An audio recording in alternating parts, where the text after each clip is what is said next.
अस्सलाम फ्रेंड्स, कैसे हैं आप? उम्मीद करता हूँ खैरियत से होंगे। आज की वीडियो में हम देखेंगे कि कैसे एक सर्च बार बॉक्स बनाते हैं एक्सेल में, जहाँ पे हम अपना डाटा कोई भी वैल्यू टेक्स्ट वैल्यू टाइप करेंगे तो उसका डाटा फिल्टर हो जाएगा। जैसे ये आपको डेमो में दिखा रहा हूँ। ये हमारे पास एक शीट है, उसमें कुछ रीजन्स हैं, एरियाज़ हैं और कुछ सेल पर्सनस लिखे हुए हैं। तो अब ये सर्च बार में हम ईस्ट रीजन लिखते हैं तो ईस्ट रीजन का डाटा फिल्टर हो गया है। उसके अलावा कोई डाटा शो नहीं हो रहा। वेस्ट लिखते हैं तो वेस्ट का डाटा फिल्टर हो जाएगा। इसी तरह कोई एरिया लिखते हैं तो एरिया का डाटा फिल्टर हो जाएगा। सेल पर्सन लिखते हैं तो सेल पर्सन का डाटा फिल्टर हो जाएगा। जैसे ही नेम चेंज करते हैं डाटा ऑटोमेटिकली नीचे जो है ना उसके मुताबिक फिल्टर हो जाता है। और ये इसमें केस सेंसिटिव वाला इशू भी कोई नहीं है। हम स्मॉल कैपिटल कैसे भी लिखें तो डाटा फिल्टर कर देगा। तो अब इसको बनाते हैं। ये हमारे पास डाटा है, मैं आपको बिल्कुल ज़ीरो लेवल से बता रहा हूँ। हमने इसको सेलेक्ट किया और इसकी फॉर्मेटिंग चेंज कर ली, इसको टेबल में कन्वर्ट करके। तो अभी वापस रेंज में कन्वर्ट कर लिया। हमें बस इसकी थीम ही चाहिए था, थीम अप्लाई कर लिया हमने। अब हम इसकी ग्रिड लाइन ख़त्म की है तो सबसे ऊपर हम इधर जो हमारी हेडिंग थी वो हम ऐड कर लेते हैं, पिक्चर एक। तो पिक्चर में हम लिख लेते हैं जो भी हमने टेक्स्ट इधर लिखना है, search any non numeric text values. अब इसको सेंटर लाइन कर लेते हैं और मिडल लाइन करके उसके बाद फॉन्ट साइज इसका थोड़ा बड़ा कर लेते हैं और कलर भी इसका चेंज कर लेते हैं। अब इधर हम बनाएंगे अपना सर्च बॉक्स। तो ये रीजन, एरिया और सेल पर्सन को हमने सर्च करना है, तो हम उसके ऊपर ही इन तीनों को मर्ज कर लेते हैं और Ctrl+1 प्रेस करके इधर से बॉर्डर सेलेक्ट कर लेते हैं। बॉर्डर थोड़ा डिफरेंट लगा देते हैं अपर और राइट का। अब इधर एक शेप इंसर्ट करते हैं। अब इस शेप में हम आइकॉन लगाएंगे। तो ये शेप बना लिया। अब आइकॉन इसका जो है वो आउटलाइन ख़त्म कर लेते हैं और इंसर्ट में जाके आइकॉन पे क्लिक करते हैं। इधर से ये सर्च वाला आइकॉन हम क्लिक करके इंसर्ट कर लेते हैं और इसका भी कलर चेंज कर लेते हैं। हम अपने थीम से रिलेटेड कलर इसका कर लेते हैं। तो अब इसको साइज़ इसका थोड़ा सा छोटा करके तो हम अपनी ये जो पिक्चर हमने ये शेप इंसर्ट किया है इसके ऊपर ऐड कर लेते हैं। अब इधर हमने कोई भी डाटा लिखना है, जैसे हम इधर ईस्ट लिख रहे हैं। अब इसकी भी फॉर्मेटिंग कर लेते हैं। इसको सेंटर लाइन करके फॉन्ट साइज इंक्रीज़ कर लेते हैं और कलर इसका चेंज कर लेते हैं, बोल्ड भी कर लेते हैं। अब लिख के देखते हैं हमारा डाटा जो पोर्ट सेल पर्सन लिखना हो तो पूरा आ रहा है, पूरा आ रहा है, ठीक है। अब हम इसके लिए मैक्रो बनाते हैं। सबसे पहले इस फाइल को सेव कर लेते हैं। जहाँ भी सेव करनी है F12 प्रेस किया तो उसके बाद फाइल का नेम जो भी हमने रखना है फाइल का नेम रखा है। और इसकी टाइप में जो है हम ये जो सेकंड है माइक्रो इनेबल वर्कशीट, इसमें सेव करेंगे। अब हम विजुअल बेसिक में जाते हैं। इधर हम शीट का नाम हमारी शीट 1 आ रहा है, शो हो रहा है। जैसे ही इधर हम नाम चेंज करते हैं, सेल्स डाटा कर लेते हैं। अब विजुअल बेसिक में आगे देखते हैं, ये देखें इधर सेल डाटा आ गया, लेकिन उसका जो बेस नेम है वो शीट 1 नहीं है। तो भी हमने शीट 1 को ही लेके चलना है, वो नेम चेंज नहीं होगा चाहे हम शीट का नेम भी चेंज कर लें। अब इधर हम नया मॉड्यूल बनाते हैं, मैक्रो बनाते हैं, सब फिल्टर डाटा। और इसमें हम ये देखिए इसको हमने फ़िल्टर नाम रखा है क्योंकि इधर हमने डाटा फ़िल्टर करना है। जौन सा भी फ़िल्टर करेंगे उसके मुताबिक डाटा हमारा फ़िल्टर हो जाएगा। तो इसमें वेरिएबल्स डिक्लेयर करते हैं। सबसे पहले हम अपना वेरिएबल डिक्लेयर करेंगे dim data range as range. और इधर हम वेरिएबल को अपने सेट कर लेते हैं। सबसे पहले set data range. Data range से पहले सेट इस वजह से लिखा है क्योंकि ये ऑब्जेक्ट है शीट 1 डॉट रेंज। अब रेंज हमारी A4 से स्टार्ट हो रही है। अगर हम A4 पे आगे Ctrl+A प्रेस करते हैं तो वो करंट रीजन सेलेक्ट करेगा, A4 डॉट करंट रीजन। उसके बाद सर्च वैल्यू एज स्ट्रिंग। हमने सिर्फ टेक्स्ट वैल्यू करनी है, इस वजह से हमने स्ट्रिंग किया है। Search value equal to sheet 1 dot range. हमारी सर्च वैल्यू किसमें है? C2 में, C2 डॉट वैल्यू, ये हमारी सर्च वैल्यू होगी।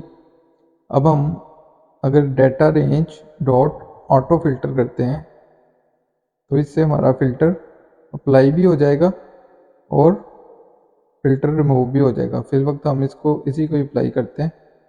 अभी रन किया, ये देखिए फ़िल्टर अभी नहीं है, अभी फ़िल्टर अप्लाई किया हमने मैनुअली। तो अब हम इस पर राइट क्लिक करते हैं, मैक्रो साइन कर लेते हैं, दोनों को सिलेक्ट करके मैक्रो साइन कर लिया। अब ये देखिए फ़िल्टर ख़त्म हो गया, दोबारा अप्लाई करेंगे तो फ़िल्टर लग जाएगा। अभी फिल वक्त के लिए हम इसी को रहने देते हैं, इसको बाद में चेंज करेंगे। क्लियर एग्जिस्टिंग फ़िल्टर के लिए हमने ये वाला कोड अप्लाई करना है, इसको हम बाद में चेंज करेंगे। अब पहले हम फ़िल्टर क्लियर करेंगे जो पहले लगा होगा, और फिर नया फ़िल्टर हम अप्लाई करेंगे on the base of search value. जो हमने सर्च वैल्यू करनी है उसकी बेस पे हम फ़िल्टर अप्लाई करेंगे। Data range dot auto filter, और उसके बाद हम इसका पैरामीटर यूज़ करेंगे फील्ड। अब फील्ड में हम फिल वक्त हम मैनुअल दे देते हैं थर्ड फील्ड, हम रीजन वाइज करते हैं 1, 2 और 3 कॉलम में 3। उसके बाद क्राइटेरिया 1। अब क्राइटेरिया 1 में हमने क्या लिखना है, हम किस क्राइटेरिया 1 की बेस पे करना चाह रहे हैं, सर्च वैल्यू की। तो इधर सर्च वैल्यू लिख लिया, और उसके बाद ऑपरेटर में हम एक्सेल फिल्टर वैल्यूज़ करेंगे। तो अभी हम इधर कुछ वैल्यू लिखते हैं, जैसे ईस्ट लिखा है तो इस पर क्लिक करते हैं तो ये ईस्ट का डाटा फिल्टर हो रहा है। वेस्ट करके क्लिक करते हैं तो वेस्ट का डाटा फिल्टर हो रहा है। नॉर्थ करते हैं, नॉर्थ का भी डाटा फिल्टर हो रहा है। साउथ करते हैं तो साउथ का भी डाटा फिल्टर हो रहा है। ये हमारा एक कॉलम के लिए तो ठीक है। अभी अगर ब्लैंक छोड़ के फिल्टर करते हैं तो सारा कुछ खत्म हो जाएगा, क्योंकि कोई भी सेल हमारा ब्लैंक नहीं है। दोबारा ईस्ट लिख के फिल्टर करेंगे तो फिर ईस्ट फिल्टर हो जाएगा। तो अभी हमें फील्ड भी जो है वो निकालनी पड़ेगी। Field number as a long हम वेरिएबल डिक्लेयर कर लेते हैं, और 3 की जगह हम कर लेते हैं फील्ड नंबर। अब फील्ड नंबर के लिए लास्ट वीडियोस में भी हमने एक फंक्शन बनाया था, तो वही फंक्शन हम इधर रिपीट कर रहे हैं। फंक्शन फाइंड फिल्टर नंबर, इसमें आइटम हम उसे देंगे एज अ स्ट्रिंग, वो उसका फील्ड नंबर दे देगा, और इसको हम एज अ वेरिएंट लेके चलेंगे। अब इसमें भी हम कुछ वेरिएबल डिक्लेयर करेंगे। सबसे पहले डिम डाटा रेंज वही हमारी होगी जो हमने ऊपर वाला डाटा था हमारा।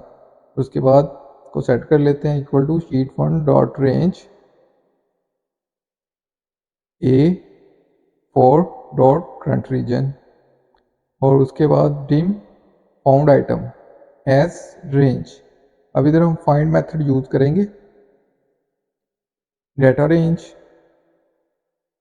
अब set found item equal to data range dot find. और फाइंड क्या करना है, व्हाट फाइंड करना है, उसमें आइटम आइटम फाइंड करनी है हमने, जो हम उसे देंगे। उसके बाद लुक इन, कहाँ पे वो लुक इन करे, एक्सेल वैल्यूज़ में। हमने वैल्यूज़ में अपना डाटा लुक इन करना है, और लुक ऐट किधर करना है, एक्सेल ऑल। यानी कि हम कह रहे हैं वो कंप्लीट वैल्यूज़ की लुक ऐट करे। और सर्च ऑर्डर हम कहाँ पे करना चाह रहे हैं, कॉलम्स में, excel by columns, column wise वो सर्च करे, उसका कॉलम नंबर हमें निकाल के दे दे। तो उसके बाद if not found item is nothing then end if, यानी कि अगर हमें उसे मिल जाती है वैल्यू तो क्या करें, उसके लिए हम एक और वेरिएबल डिक्लेयर करते हैं रिजल्ट एज अ वेरिएंट। तो रिजल्ट इक्वल टू हो जाए found item dot column, found item के कॉलम के इक्वल रिजल्ट हो जाए। और उसके बाद फंक्शन एंड इफ के बाद अब हम करेंगे find find field number equal to result. ये जो ऊपर हमने अपने फंक्शन का नाम लिखा है वो उसको हम इक्वल कर देंगे रिजल्ट के। Find filter number equal result, इससे हमें कॉलम नंबर उसका निकल आएगा। जो हमें फील्ड नंबर चाहिए था वो कॉलम नंबर ही था, तो इस मेथड के थ्रू हमें कॉलम नंबर मिल जाएगा हमारा। अब यही हम फाइंड फील्ड नंबर इसको इधर से कॉपी करेंगे, और अपने फंक्शन में इसको कॉल कर लेंगे।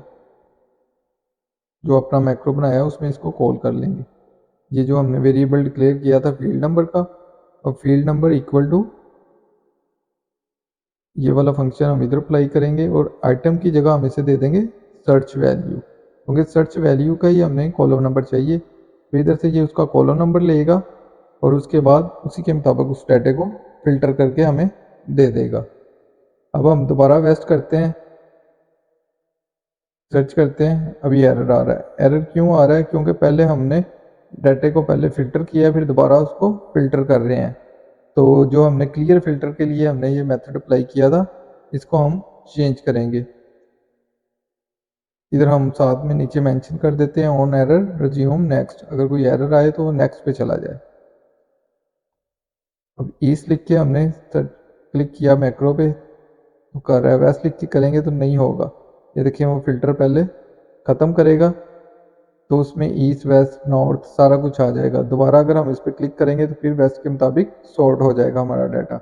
लेकिन हम चाह रहे हैं कि अगर हम वेस्ट लिखें या कोई भी चेंज करें तो हमें मेन फाइल ना दे, उसको उसी वक्त चेंज कर दे। तो उसके लिए हमें क्लियर फ़िल्टर वाला जो ये पोर्शन मैंने आपको कहा था, इसे हम बाद में देखेंगे, तो इसको हम चेंज करेंगे। अब शीट 1 में हम फ़िल्टर क्लियर करने वाला जो उसका कोड है पूरी शीट के लिए वो अप्लाई करेंगे। Dot auto filter mode equal to false कर देंगे। अब पहले ये इसको फॉल्स करेगा और फिर उसके मुताबिक सर्च करेगा। अभी ईस्ट लिखा हमने, अभी हम सर्च पे क्लिक करते हैं, ये ईस्ट उसने कर दिया है। वेस्ट लिखा, वेस्ट पे क्लिक किया तो अभी भी नहीं हुआ। दोबारा चेक करते हैं। ये अब जो इधर हमने क्लियर किया है इसको हमें अपने नीचे वाले फंक्शन में भी क्लियर करना पड़ेगा, क्योंकि फिर वो फंक्शन में जब कॉलम सर्च करता है तो उसे कॉलम नहीं मिलता। तो हम इसको कॉपी कर लेंगे और नीचे हमारे फंक्शन में सबसे पहले उसको पेस्ट कर देंगे कि जब हम फाउंड आइटम से पहले वो पहले डाटे को अनफिल्टर कर ले और फिर उसके बाद सर्च करे तो फिर उसे कॉलम मिल जाएगा, कौन सा कॉलम है। बस इतना सा कोड था। अब हम कोई भी चेंज करके सर्च पे क्लिक करते हैं तो ये परफेक्टली वर्किंग करेगा। अब लाहौर लिखा है, लाहौर 1, ये लाहौर 1 के मुताबिक उसने डाटा फिल्टर कर दिया। सेल पर्सन 1 लिख के सर्च पे क्लिक किया तो उसने क्लिक कर दिया, 2 पे किया क्लिक कर दिया। कोई भी चेंज हम करते हैं तो ये डाटा क्लियर कर रहा है। अब अगर एम्प्टी हो तो हम सर्च करें तो वो सारा कुछ शो करवा देगा। अगर कुछ ऐसी वैल्यू लिखें जो हमारे डाटे में नहीं है फिर भी वो सारा डाटा शो करवा देगा। अब हम इसको अप्लाई करते हैं, इस फिल्टर इसको कॉपी कर लेते हैं जो हमने मैक्रो बनाया है और दोबारा हम प्रोजेक्ट एक्सप्लोरर पे चलते हैं और शीट इवेंट यूज़ करेंगे। हमने जो शीट जिस शीट पे किया उस पर क्लिक करेंगे और वर्कशीट पे जाएंगे और वर्कशीट में इधर से हम कर देंगे चेंज।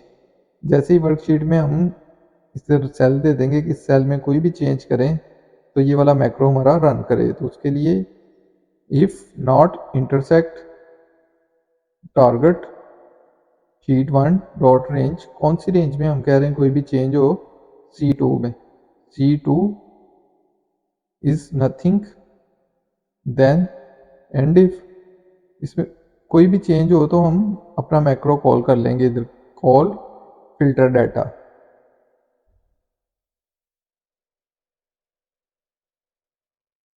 इसको सेव करके एक्सेल में आते हैं, रीजन लिखा, एरर आया, ये टाइपिंग एरर है, इधर हम टारगेट कर देंगे।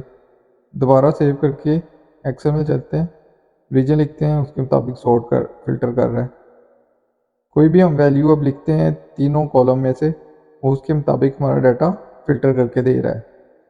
तो ये थी गाइस आज की वीडियो। उम्मीद करता हूँ आपको वीडियो अच्छी लगी होगी। इसमें एक और चेंज भी कर लेते हैं हम, ये जो इसकी स्क्रीन फ्लक्चुएशन हो रही है उसके लिए application dot screen update false कर लेते हैं और एंड पे इसको ट्रू भी कर देते हैं। ये आपको वीडियो अच्छी लगी हो तो प्लीज़ चैनल को सब्सक्राइब कर दें। मिलते हैं नेक्स्ट वीडियो में नए टॉपिक के साथ। तब तक के लिए अपना ख्याल रखिएगा।